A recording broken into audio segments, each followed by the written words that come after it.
All right. Hey, what's up, guys? Man, welcome back. The 2017 Don't Get Worked Fantasy Show.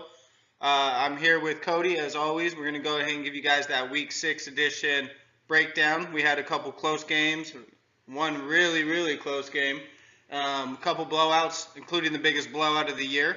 But before we go ahead and get into those matchups, a couple quick hits. Cody? First one for me is Kansas City going down. Last undefeated team going down. Bad showing from them against Pittsburgh. It was ugly. I know they had the injury bug real bad, but yeah, last undefeated team down. It's a toss-up in the NFL right now. 6 weeks in, no undefeated teams. So it's not like we have 72 Dolphins are already popping the champagne. Yep. As the only undefeated team. All right, what you got? The IR graveyard. We can go ahead and add Aaron Rodgers into it now. David Johnson, Aaron Rodgers, Odell Beckham, Danny Woodhead, Greg Olsen, Tyler Eifert. Half of the Texans defense, even though they did put up some points this week. Yeah. Allen Robinson, Dalvin Cook, Brandon Marshall, Darren Sproles. And can we add Sam Bradford kind of to that list? Yeah. Too? Tentatively.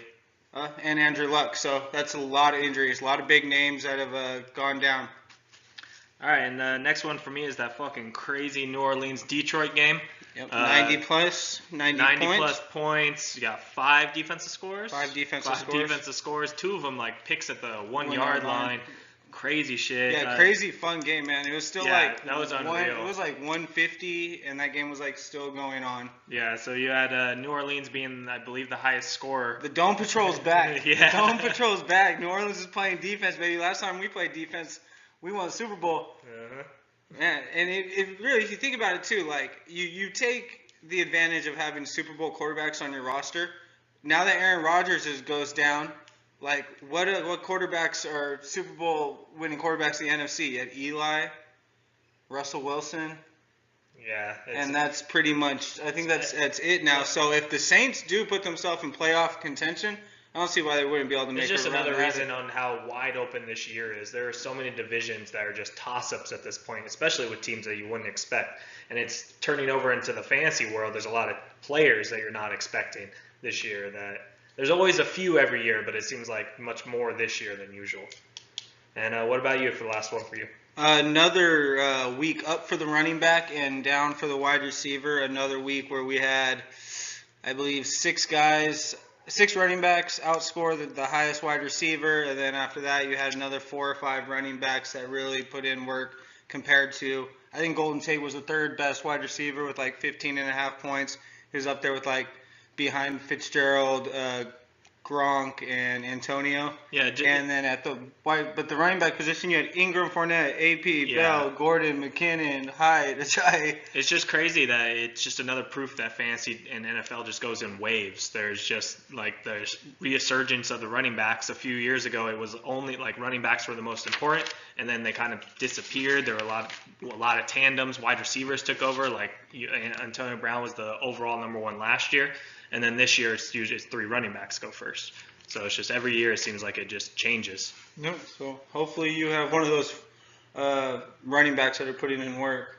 Yeah. All right, let's get right into it. First matchup, right? We'll go to standings first. Oh, okay. Yeah, standings first. There's been a little bit of change. That middle section, it's a ton of 3-3 teams, which is pretty incredible. I know I jumped up from 11 to 7. So I've jumped up into the playoff race.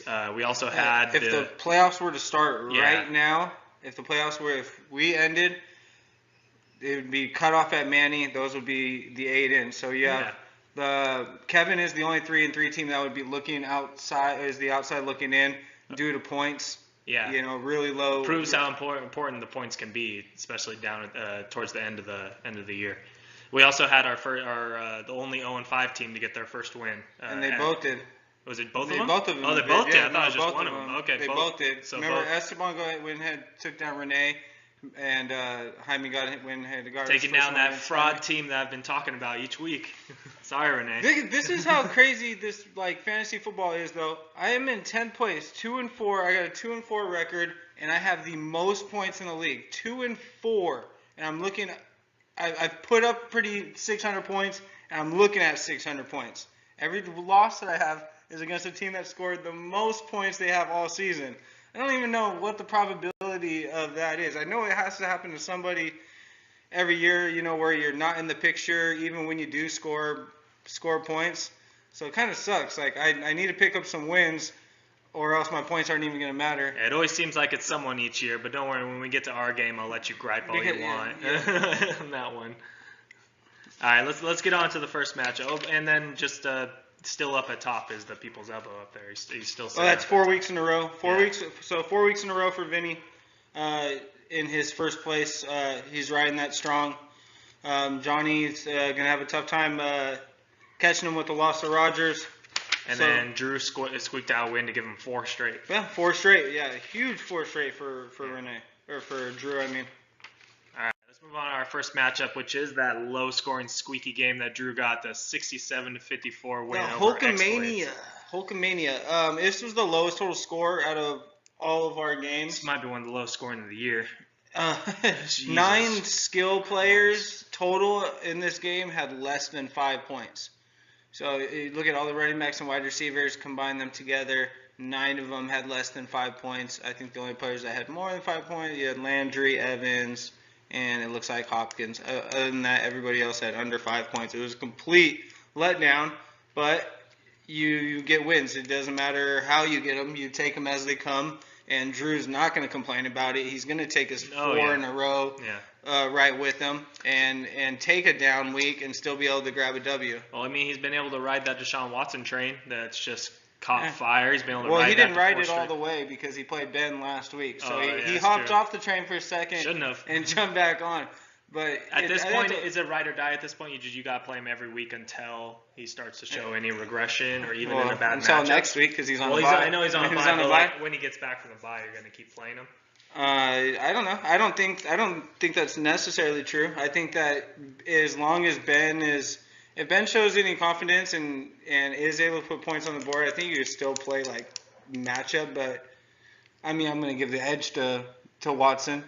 I think Drew is too, and I think anybody would at least give him the edge. I know Drew had I believe some buys this week that hurt him a little bit, but I mean, just looking up and down his team. Next week he has the buys. He has the buys as well. Yeah. I know because looking he did at LaShawn McCoy. Because looking at the team, I know he's happy he squeaked out a win because having Duke Johnson and Matt Breida as your 1-2. Hey, Duke Johnson's been killing it. He finally had it down there. You know who's he's got to really consider doing something with is Sammy Watkins. Like, I think he's literally playing him off of that blow-up game against the Niners. Yeah. And he's borderline unplayable at this point. He's kind of, it's like in the same like territory as Amari Cooper right now, where I think he had 5 targets in this game, but only had 1 catch. I'd put him in the same with Martavius Bryant as well. Yeah, same. Yeah, it's like literally the same thing. Devontae Parker's been the same way when he's been healthy this year too. Jordan Reed, I don't know. I mean, Kirk Cousins seems like he's gonna be a guy that he's gonna put up 300 yards like every week, but it's gonna be separated between like 7-8 guys. It's gonna be that type where he is the only fantasy relevant player on his wide receiving core. It's just him because he spreads the ball around so much that nobody is relevant. You don't know who's gonna be the one every night. It's funny though because like teams like the Patriots and the Saints have been known to do that, but you still have players on their team that produce. It's like if he's still putting up 330, it doesn't seem like to me like shouldn't it be Jordan Reed and Pryor and Dotson like it is Gronk, Hogan, and like used to be Edelman, or now it's Cooks. Yeah, it's pretty wild that he's putting up these crazy numbers right now, and there's nobody in his wide receiving core that is playable. No, Terrell Pryor was on the list of duds, like again, where it was like I think he had another 2 points. Dotson's kind of showing up that I figured he would. He was a big target that can separate and can do he's got a lot more natural wide receiver than Terrell Pryor is. Yeah. They're already committed to getting Crowder involved. Over on Mondo's side, Exploit's side, Drew Brees, I mean, I know you probably saw the score. That had you not watched the game or known anything about it and you pulled up that score, you would have just thought that Drew Brees had a fucking crazy day. But then to only get 13.5 points out of him, you got to be disappointed. He's probably been disappointed with everything he's gotten out of Drew Brees since he's gotten him. They've both been underachieving games and a bye week, so 3 weeks, and he hasn't hit his projected at all. And he's been on a little bit. He's been up and down. He's still got a win in one of those games. And now another shakeup, a typical Bill Belichick with the Gillislee and White tandem. I mean, now it's Dion Lewis getting more involved. Yeah, so Gillislee's carries went down from, I believe, or his snap count went down from like 65 to like 53 down to 42. So now he's losing snaps to not only White, now he's losing snaps to Lewis, and then you still have Burkhead like waiting to like come back too. So I mean, Mondo can't be too confident about Gillislee, but he's got to be pretty damn upset about C.J. Anderson, about the way that Denver game went. Yeah, the game script just had to go completely away from him. Is that a home run? All right, just a heads up, Michael's got the That's Dodger what I'm game talking. in the That's what I'm background. talking about. All right. Attaboy, Ethier. Attaboy. Make sure to get on him. Let's do it. Let him know that The this is fucking Yankees. fantasy football season The and not Cubs. baseball. Oh man. Okay. Can we fucking move on? Back to it. No, this is a real low-scoring game, so we're gonna go ahead and get to the next one. Mondo's gonna have to go up against Cody next week, and Drew C and Joe Vaughn. So both of them are going to be looking for bounce-back weeks after this, very low-scoring. I can't expect us to have another game all year that's under 120 total points. What's next on the slate? All right, next one is Ren Dog versus Banger Swell team. So this is Esteban's first win. That's a clap for Esteban. That's a clap for Esteban. Yeah, that's a All clap for Esteban. One of our returning champions, so he is a champion of this league, and so he's going to go ahead and grab his first win 6 weeks in, makes him 1-5, still in 14th place, so gets a win and doesn't move up in any position. But I know he's got to at least be like, I'm pretty sure he probably told Renee too. It's a great showing from him, man. And honestly, I mean, getting Doug Martin back, Jordan Howard's been freaking great the last couple of weeks. Jordan Howard's been lining it up. So you might have one of the 1-2 best running backs tandems in the league, because I know I'm dry at running back. Almost everybody is. I don't think anybody has like a solid pair. Yeah, but Jordan Howard and Doug Martin might be one of the best. Might be one of the most solid cores. And not that you got Michael Thomas, who has not yet performed he didn't do anything this week. He had a very, very bad But week. if he can perform during the rest of the season, Cameron Brate has been incredible with Tampa Bay. I think that's his like third or fourth straight game with a catch, which that was going to be another one of my quick hits is just tight ends. I'm so glad we got rid of that tight end spot this year, because tight ends have been brutal this year. There haven't been many. Two of the best in this game being Brate and Ernst. Three of the best. Three of the best, right? Because you got to remember, Renee is a 3 tight end player now. Yeah. Now that Odell went down, he's having to play 3 tight ends. He had nothing from Martavius Bryant this year at all. Odell goes down, so he's running Ertz, Walker, and Hunter Henry, who's actually been surprisingly good the last couple weeks. It's not a bad. It's not terrible if they're able to. You're probably not going to get your 20-point days out of them, but you can get a solid 7, 8, 9, 10 out of them. And if his quarterbacks show up and his running backs show up, then I don't think it's that bad. But here's a guy that lost Odell last week. Mm-hmm. Now Winston gets hurt, sprained AC joint.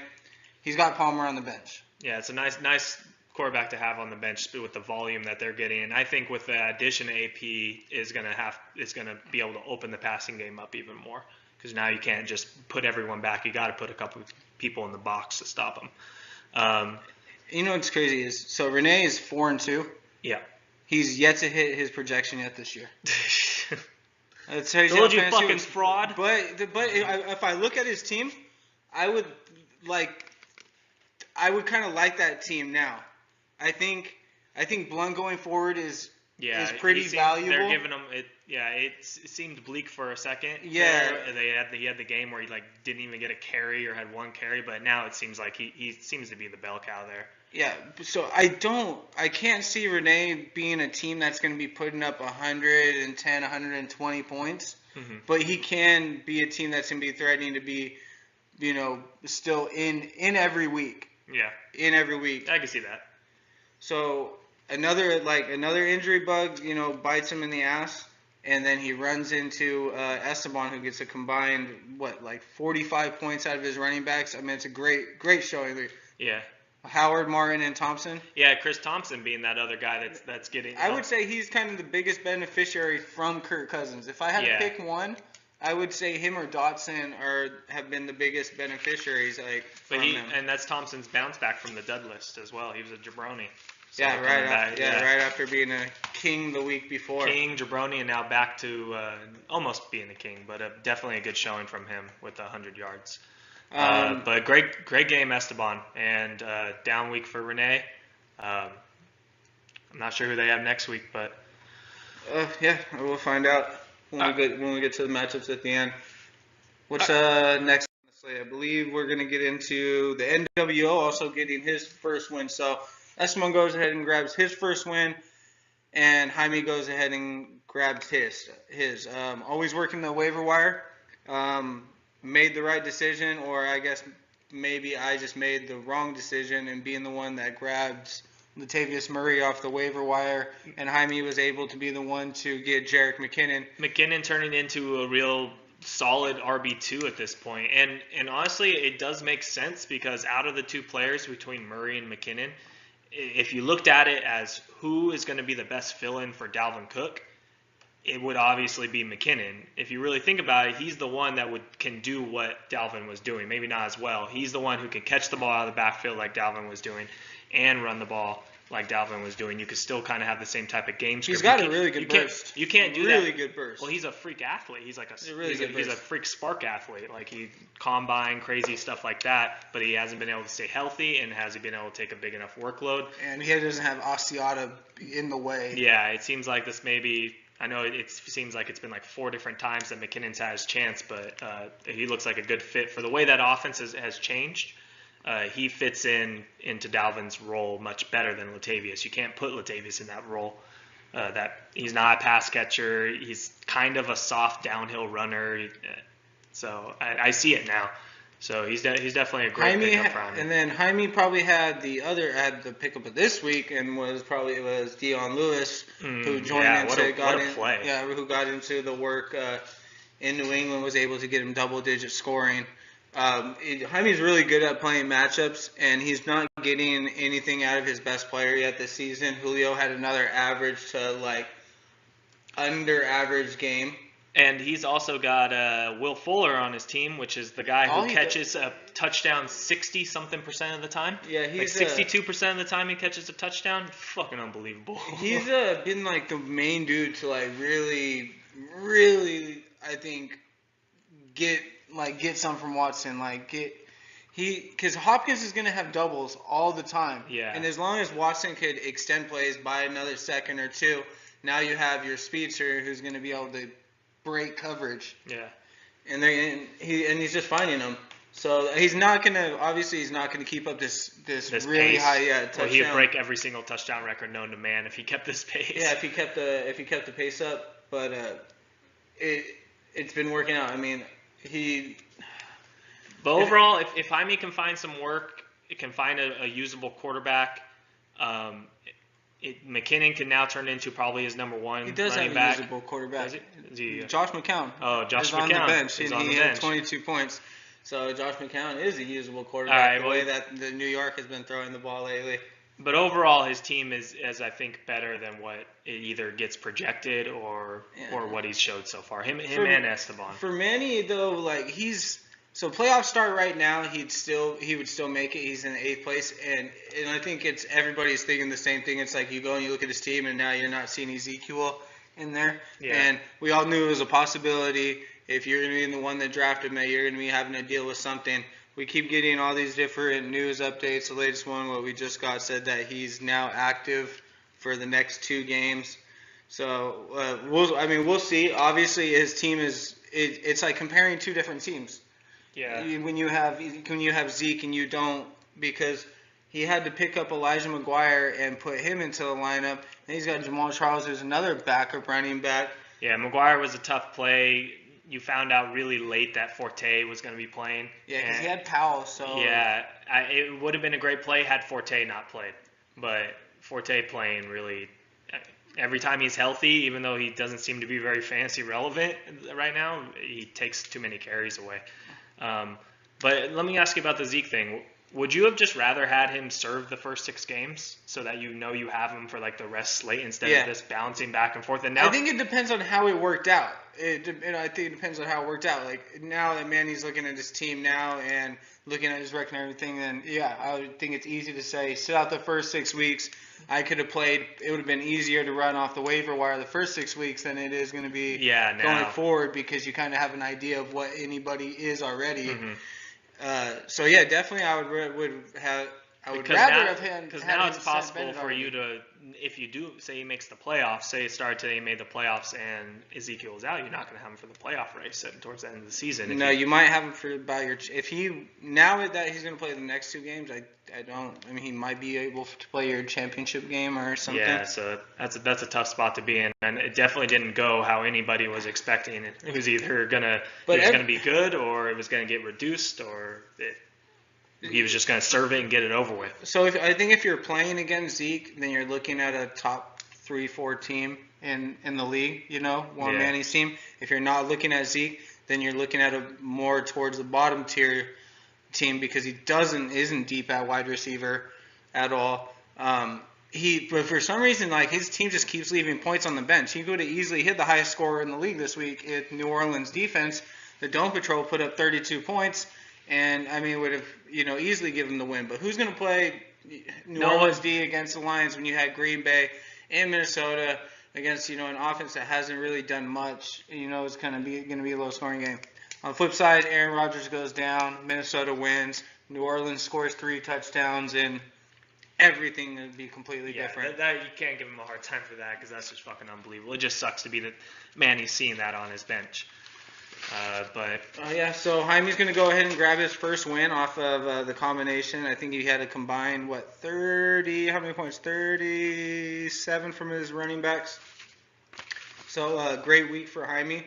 And I'm sure he's going to jump back on the waiver wire and look into trying to make it 2 in a row and making it back into this. All right, we'll move on to our matchup, which is Legion of Doom versus our number 1 team, Mex's People Elbow. This is another blowout right here. So this is another 40-point game right here. People's Elbow going to go ahead and extend his first place 4-1 record to 5-1. He's going to go ahead and end Panda's 2-game win streak and keep him down at 11th. Vinny, man.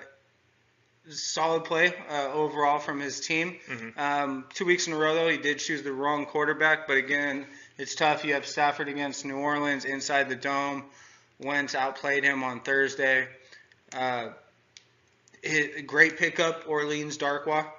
Really good play this week. It went back and forth, it seemed like who was going to be the guy. But Darkwa was injured when Gallman seemed like he was going to be the guy. And it seems like now, it's Darkwa's offense at this point. Yeah, and I believe he picked up Darkwa last week and played Darkwa, and we were saying how it was going to look like it was the other way around. Mm-hmm. So it might just be something that's going to be flip-flopping back and forth. But even if it is, Vinny caught him on a good week. That boomer bust on for the wide receiver position for Panda, it's like, with T.Y. Hilton, he's either getting completely nothing or he's putting up a 20-point day. That was a disappointing week from Hilton. He had such a great matchup. I don't know, the Colts offense, it's not making sense to me on what they're deciding to do. I don't know if it's the play calling or Chuck Picano or we'll get into it in a little bit, but Marlon Mack comes in, pops off a 22-yard run, and then you don't give him the ball the rest of the game. They're not. I don't know. Brissett seemed like he was all over Hilton. I don't know if the targets were there, but I know Hilton only had 1 catch, so yeah. So I don't know where you're looking at on your offense. If Hilton only has 1 catch, Moncrief, can't catch a cold. And it's such a favorable matchup, and it's against gets Tennessee. Hurt. Gore's past his prime, man. I know he's there. You need somebody to block the quarterback, and you need somebody that's going to know all the plays. But at some point, you got to just put in the best player at the position who can make plays, and that would be Mack. So that's tough. Yeah, it's tough break over there on Panda They picked up side. Kamara. You'd think that, Kamara coming in. I mean, Ingram got the benefit, was the beneficiary of the AP They're both leaving. going to still be relevant But going forward. if you watch, like, if you were actually watching that Lions Saints game, in the moment that Kamara touched the ball, it was the most explosiveness I've ever seen. Yeah, I've never seen Oh, did somebody you see get the hurdle? so fast. And then, Yeah, I saw the hurdle, but like before that, to get to the point of his hurdle, I'd never seen somebody like catch the ball and get going so fast. Yeah. So the athleticism, Sean Payton's gonna love to do all his little wrinkles and use him in every way possible. I was really high on Buck Allen this week, but again, Harbaugh, I guess, just doesn't care about your fantasy team, and he's gonna just, he's gonna go with the flow. Alex Collins has shown that he's a better in between the tackle runner, and they just kind of just fed him, and went with the hot hand. Yep. Kind of like what the 49ers said they were going to do, just go with a hot hand. It kind of seems like there are a few teams that are going to do that, Mm-hmm. Like there's a few of them in here. We have Darkwa on one side and Javaris Allen on the other. Mm-hmm. Yeah, and I see Amir Abdullah, which a lot of people were high. That was a lot of start of the weeks for a lot of like big time analysts and stuff saying he was going to have a big day, but that was really disappointing. Well, which it was also just such a crazy game that it didn't seem like anybody was doing what they were supposed to do in that Detroit New Orleans game. But I see better things ahead for Abdullah. And then you got a down day from Jacksonville. You expected a lot better even against the Rams for that Jacksonville D to what they did like 2 weeks ago. Yeah, no, what they did to Pittsburgh. I liked Jacksonville's to not only to win that game, I thought to really kind of dominate that game. Especially how it started. So especially Jacksonville on one side, and then he's playing against Gurley. Gurley ends up putting up a good, 12 points. He was projected 14, but still 12 points is a good game from your starting running back. But the Jacksonville D did not put up the double-digit points that we were thinking that they could have. They actually got outscored by Baltimore, who ends up losing to Chicago, and they put up 20. So yeah, it was a 15. That was his highest score of the week, or a player on his team. Team was his defense, but outside of that, outside you had Allen Hurns, Keenan Allen had a kind of a down week, but other than that, he got consistent play from everybody on his team, and that's kind of seemed like it's been Vinny's story is he's got Gurley on a couple really good weeks, but other than that, he's just getting kind of consistent play from Devontae Adams, Keenan Allen, and some of these other guys. Consistently being able to put up like 100 points each week. You're putting yourself in a good chance to win. He was at the beginning of the season playing Derrick Henry, and now kind of put him towards the bench with the last couple weeks. But still has him there. Now Henry had a really good week. He did bust out for that long touchdown at the end. It's gonna be tough with that to play him, just knowing that it seems like if DeMarco's healthy, he's the pass but catching back. DeMarco's never healthy. He's forever questionable. Forever questionable with the hamstring injury. Yeah, so he's on the sideline between plays, getting that hamstring. Got the heating pad as hamstring, so you're seeing more carries go to Henry, but it seems like in crunch time they trust Murray still more. He's still the lead back. All right, let's go ahead and get on to the next one. Let's get into Jabroni Drive and Stunner Factory. So we have our biggest margin of defeat of the season, 6 weeks in, 72 points. Yeah, 72 points. Javon takes down Kevin. Is that another one? Get out of here, man. I guess I'll talk about this because the fucking Dodgers are on. That's going to move Javon up to 3-3 in 5th place. He's got a ton of points. He's top 3 or 4 in points. So he's leading that 3-3 division. 5 players on Javon's team outscored Kevin's best player. And Kevin's best player is Blake Bortles. So if I told you that your best player was Blake Bortles for the weeks, do you think you got to win? Nope. No. Another 2 points from Cooper, man. Only 1 from Snead. None of those wide receivers did anything in New Orleans, even though they scored 50 points. Could have had a bigger day from ASJ, but you had the hose call for the Patriots. Christ. And then man, the addition. You want to talk about a big difference in this game? Even though the game was separated by 75 points or whatever, Andre Ellington on one side and Adrian Peterson on the other. Ooh, so Kevin has rode Andre Ellington to a couple good weeks in a row.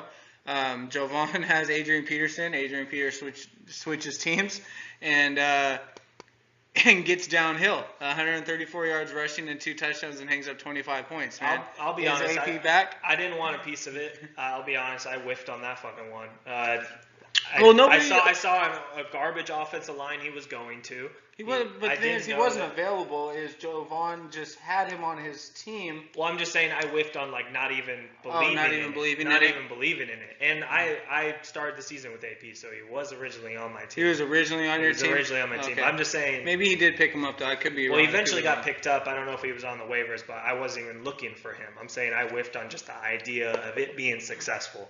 I thought the way that Andre Ellington, the way that they were playing was it had to be basically a pass to be a run. It was like a screen was a version of their run. I didn't think AP would come out and fucking vintage AP. Yeah, man, he got downhill and he got going. Arizona, their field is, it's just like New Orleans. It's, it's quick turf, but a completely different game plan style between what Sean Payton and Bruce Arians does. Bruce Arians is run and gun, run up the middle and gun it down the field. Sean Payton's going to throw it left, throw it right, draw option, do a whole bunch of nonsense.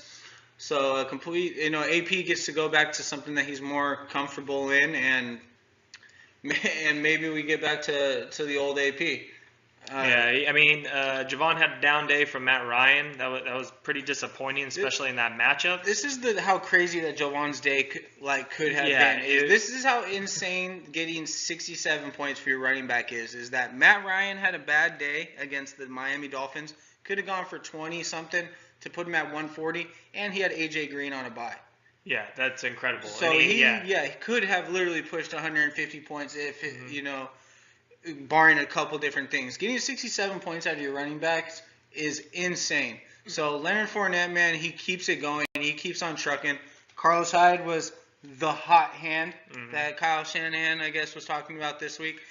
And then Adrian Peterson shows up. And I guess it's funny how against the Lions and Saints game, you had the Lions guys actually produced in fantasy compared to the Saints guys. Yeah. Outside Mark Ingram just didn't really. And now you got Marvin Jones going forward, maybe for a couple weeks being Golden Tate going down with an injury. I know next week is a bye. They said multiple weeks already. Yeah, but I don't think it really changes much because Marvin Jones was still getting an insane amount of targets, and Golden Tate plays a slot anyways. Yeah. So I guess they're going to be forced to go to him a little bit more, but even Marvin Jones was getting a lot more targets and isn't available in a lot more leagues than should be. They do play a tough schedule along with the bye week already coming up. And then last thing is down at the bottom there, the exact opposite flip of what you fucking expected in the dud game of the week, which was Denver versus the Giants. You did not see New York putting up 22 points and Denver only putting up 6. Denver was the chalk #1 defense of the week.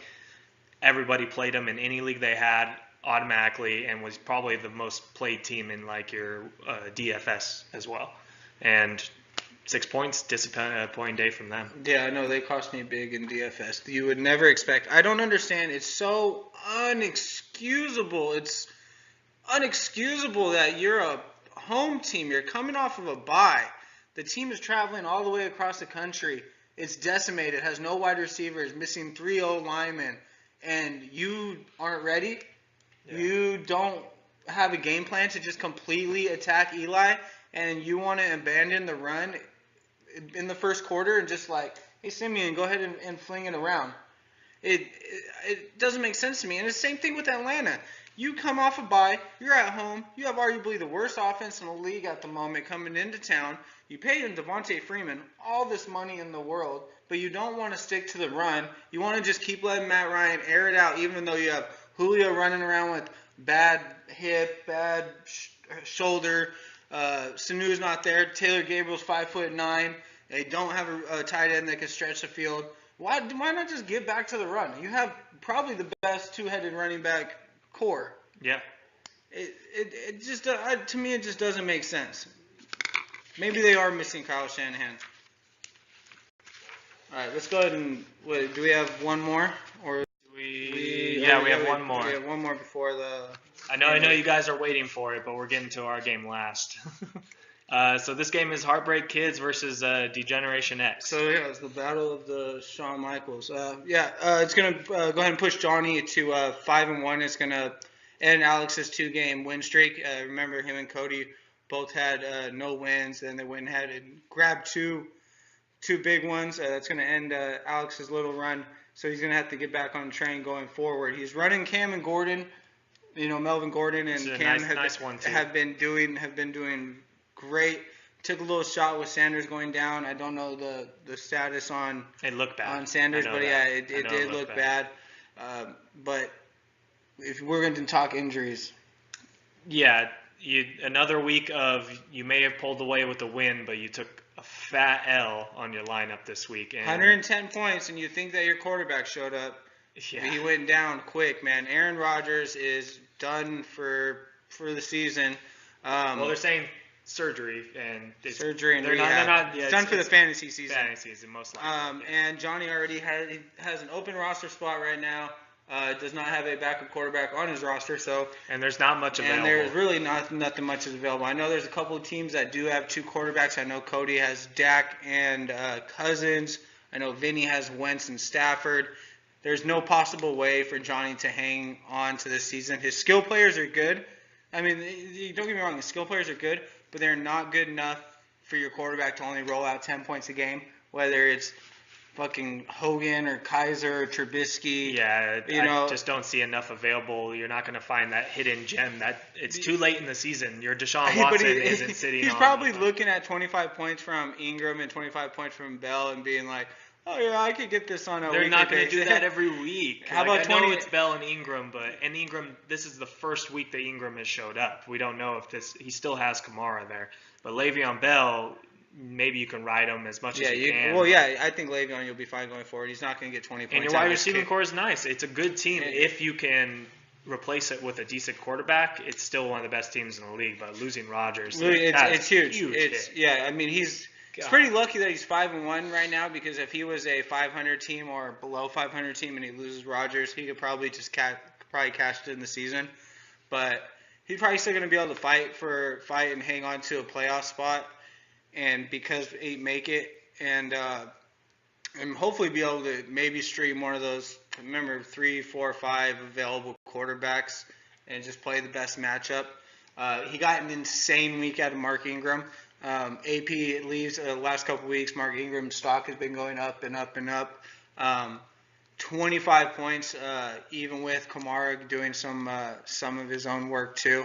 He got 15 from Golden Tate, who, like you just said, just took an injury bug. So now not only is he going to have to fill Rodgers' spot, he's going to have to fill Gates or Tate's spot too. Mm-hmm. So Johnny's he took the win, but he took it kind of with a grain of salt. Is down with some injuries. So we'll see how he comes back from that, whether he's going to start looking for trades or if he's just going to go ahead and ride that waiver wire.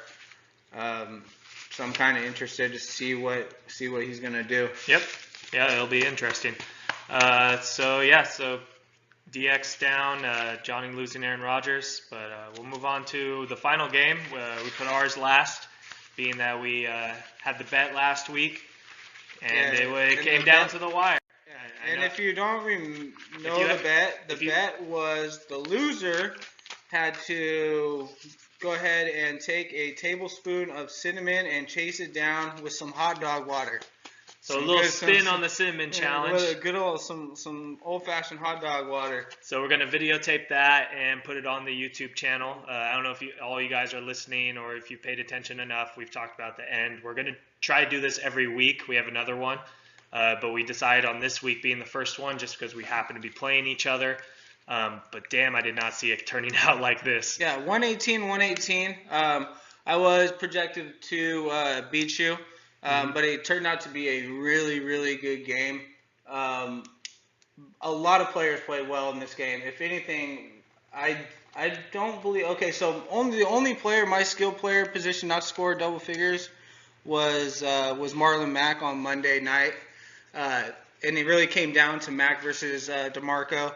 DeMarco go in ahead and put one into the end zone. Yeah. And once he did, I kind of knew that was the icing on the cake. Obviously, me and him were texting and talking during it, but he was talking about how they were down at the goal line and they fed Henry once, and then they tried two like fucking trick plays or something stupid down at the goal line, and he was like, "Oh, no fucking Murray," and then sure enough, the next time they're down at the goal line, 3-yard touchdown from Murray.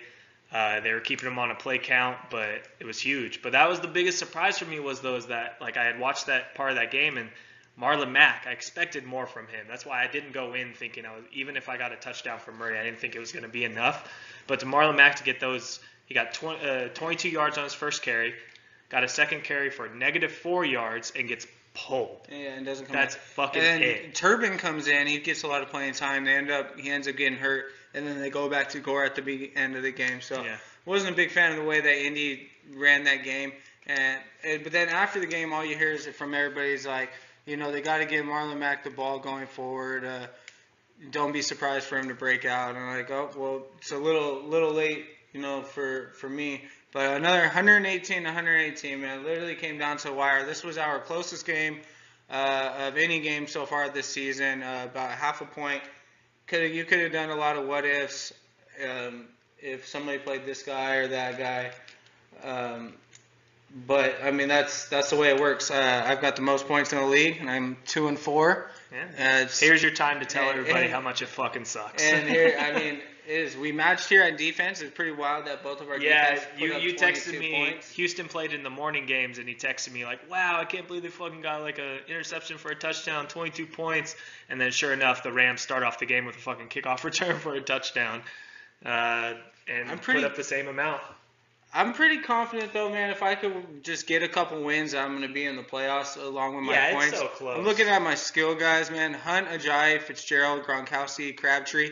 And the only reason Mac was in is because Dez Bryant was on a bye this week. Oh, he lost because of the bye. Well, it's not even that. I didn't lose technically because of bye. It could have played any other player on my bench, but you could also inserted somebody else and had a higher scoring week too. Yeah, that's always how it is. So that was a really, really, really good game. Little fucking annoyed the way that the season has worked out, the way that it's put me in, and losing to this fucking guy. I fucking hate losing. I hate losing to them in anything at all. I don't know if it's it's just a sibling rivalry, I guess. So I'm now gonna have to go ahead and get down on some lukewarm hot dog water and take care of my side of it. So hope you guys enjoy. Yeah, it was a good first week. it was a good week. Let's go ahead and end it with the matchups real quick. We show them the matchups. We got Jabronis and Phonies. Up. All right, Jabronis and Phonies. Worst players of the week. Derek Carr back on the Phonies. I know he's, I guess, playing hurt, but 102 yards, 2 picks, man. Less than 10 points at home against San Diego during the wildfires. He was not on fire. He's not on fire. We got Matt Ryan in here just because how fucking disappointing it's been. I knew he was going to have a regression this year, but to have those weapons and to have that type of matchup that he had and to only put 12 points in, 248 yards TD and interception, and the only TD coming from a long pass. Right, Jonathan Stewart, man, -4 yards, so negative 0.4 points. Andre Ellington, 0 touches, 0 points. Michael Thomas, man, you would think that out of 50 points you would get more than 1.1, but total of 11 yards for Michael Thomas. And then finally, Chris Hogan. Yeah, finally, Chris Hogan on the snide, 19 yards, man. Yeah. All right, our Kings of the Ring. So I played against Kirk Cousins. He went and dropped 28.8 on me. It was 330 yards and 3 touchdowns. One of them being a rushing touchdown as well. And the other one was my favorite player, Deshaun Watson. That's your favorite player? No, Oh, I okay. can't stand him. I don't like him, and he keeps proving me wrong so far through this season. So. Yeah. 225 yards and 3 touchdowns. Makes us think what O'Brien was thinking about having Savage start the season. I don't know if it was just he knew the playbook better, but I think you try to do the right thing by your rookie. You would like to have your rookie quarterback, do it, but if the guy in front of him is just no good, yeah, then you got to put him in. Mm-hmm. All right, Melvin Gordon. Been on fire. Yeah, No, he has He's- really been. he is getting You know, he had targets up off the chain. unreal, man. I think he had one less target than Le'Veon this week. He had 37 total touches. I was really high on him to begin the year. I wanted him, and then I kind of got scared off at the last second. And I saw the beginning of the year oh, yep, I'm glad I got scared off. And then sure enough, he's picked it up since. And AP makes a rare occurrence. Yeah. On King of the Ring, man. Who would have thought he'd be on the King of the Ring? 25 and a half points, and then our wide receivers, man, just haven't been too great the last few weeks. A couple low 20-point games from Gronk and Antonio Brown. Antonio had the circus catch though. Yeah, that was pretty incredible. Yeah, and then 2 bad play on touchdowns against defense. Gronk. Typical Gronk. All right, let's get into our matchups for Week 7. Go ahead and look at them. Heart Foundation and X-Blades, that should be a good one. 2, 3, and 3 teams. Then got myself and Renee, 2 and 4 and 4 and 2. I'm really got to get off the snide. I'm the only team in the league that's rocking a 4-game losing streak. So I'll be looking to hopefully grab a win against Renee. Then I think we have probably the best matchup out of all these is Jabroni Drive and Hulkamania. What else we got? Heartbreak Kids and Stunner Factory. So we have Johnny going to kind of look to maybe hopefully jump Vinny and get into first place against Kevin. Yep, and we got a low matchup down there with 11th versus 13, but we have Jaime with a good chance to be able to jump up with a 2-game win streak instead of after getting his first win. And then Vinny's trying to hold his top spot against DX. Yep, and then this week's game of the week. So going forward, not gonna just pick us each week, but we're gonna pick a game that we both disagree on who's gonna win, and then there'll be a punishment for the loser. So for this week, it will be Nation of Domination versus Banger's Swell Team. Come on, Manny. And I'm going to take Esteban. Even though he's 14th and 1 and 5, I'm feeling his team. Even with the news Zeke's back, and it's time to get froggy. The news that Zeke's back scares me a little bit, but I like Banger's team, and that's what I'm going with. Okay, so all right, Esteban, it's fucking up to you. All right, guys, go ahead and we're going to throw this link up. Watch it if you guys would like. We're also going to go ahead and post the my punishment for losing to Cody this week along with it right afterwards. So you guys, man, enjoy your week, man. Good luck this week, guys. See you later. Peace.